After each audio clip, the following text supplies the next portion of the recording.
हरियाणा में दिल्ली के 85 वर्षीय रिटायर्ड नेवी ऑफिसर नवीन चंद्र उपाध्याय पिछले 40 दिनों से लापता है।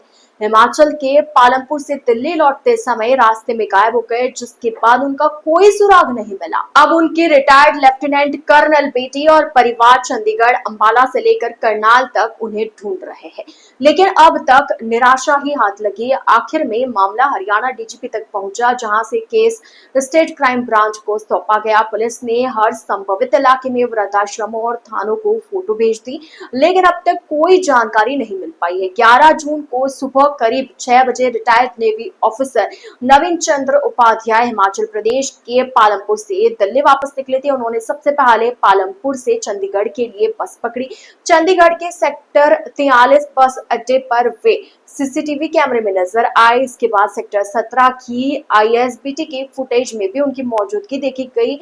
यहाँ तक सब कुछ सामान्य था, लेकिन इसके बाद जो घटनाएं हुई उसने पूरे परिवार को चिंता में डाल दिया। सीसीटीवी में नवीन चंद्र को दिल्ली जाने वाली बस में चढ़ते हुए भी देखा गया, लेकिन वह दिल्ली नहीं पहुंचे। परिवार को शक है कि सेक्टर 43 और सेक्टर 17 के बीच या चंडीगढ़ से निकलते वक्त उनके साथ कोई अनहोनी हो गई। Retired lieutenant colonel Monika Sharma का कहना है कि संभवतः उनके पैसे चोरी हो गए होंगे और इसी कारण वे आगे का सफर नहीं कर पाए। बेटी ने कहा कि उनकी अगली लोकेशन जीरकपुर के सिंहपुरा बस स्टैंड के आसपास देखी गई, जहां उन्हें एक बस से उतार दिया गया। यहीं से उनका कोई सुराग नहीं मिला। खास बात यह है कि उनके पास न तो मोबाइल था, न पैसे और न ही कोई पहचान पत्र, जिससे पहचान करना और भी मुश्किल हो गया। करीब 40 दिन से लापता अपने पिता की तलाश में उनकी दोनों बेटियां और पूरा परिवार करनाल पहुंचा, जहां उन्होंने कई इलाकों में पूछताछ की और तलाश की, लेकिन उन्हें जानकारी नहीं मिल पाई। Retired lieutenant colonel Monika Sharma ने बताया कि वह खुद सेना में 22 साल सेवा दे चुकी है और उनके पिता 1971 वॉर के वेटरन हैं। परिवार ने चंडीगढ़ से लेकर करनाल तक ढूंढने की कोशिश की, लेकिन उन्हें निराशा ही हाथ लगी।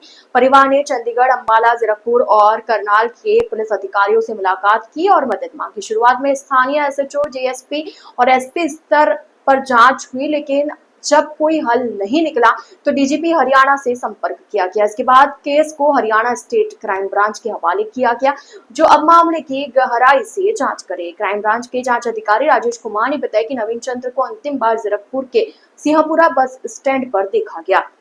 उनके पास न तो कोई आईडी थी, न मोबाइल और न ही पैसे। इस कारण उनकी पहचान कर पाना और तलाश करना चुनौतीपूर्ण बन गया।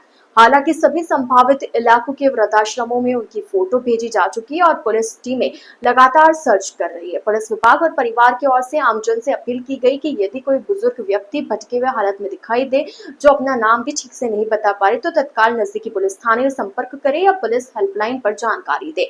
उनके चेहरे की फोटो भी सोशल मीडिया और थानों के माध्यम से फैलाई जा रही है।